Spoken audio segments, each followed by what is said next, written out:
Let's follow this simple process that we have here. The first step is to look at the technology delta.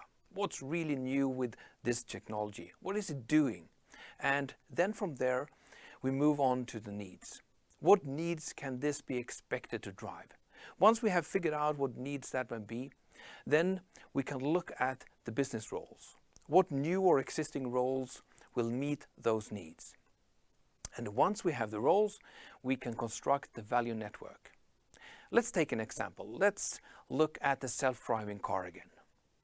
What is the technology delta of the self-driving car compared to the existing cars? Well, one thing is obvious, it drives itself. But we also get an optimized and controlled traffic system. I think those two are the most important deltas compared to the present situation. What if you and me are now using a self-driving car? What new needs may that drive? Well, we have time over because we don't need to drive the car anymore. So we may have a need for a better entertainment system. We may want to work in the car, so we need an internet connection and so on. And if we own the car, we may want to see to that the car is used and rented out. And if that's the case, we would probably like to know who's in the car. And since it's driving itself, it would be nice if we had some automatic charging, automatic parking, automatic service of the car, and also some remote control of the car, and so on. If you don't own the car, you may still want to know that it's available when you need it. And it would be nice to estimate both the arrival time, but also the departure time when you can go into the car and go away. And really knowing how long it will take for you to go from A to B.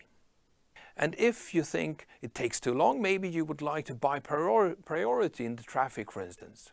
So there are a number of new needs coming out of this technology delta.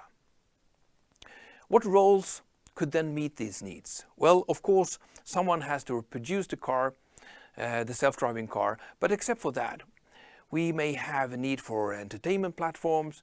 We have platforms to be able to work like internet connectivity, sharing economy platforms, so you can rent out the car. We may need surveillance and control systems, charging station, parking solutions, service station, etc., etc. There are a number of roles that may appear here, and to be able to meet the needs that are then derived from the new technology.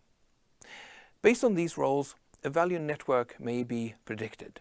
This is an alternative way to figure out what roles are needed in this future scenario. And doing a complete value network is a good way to make sure that no roles are forgotten.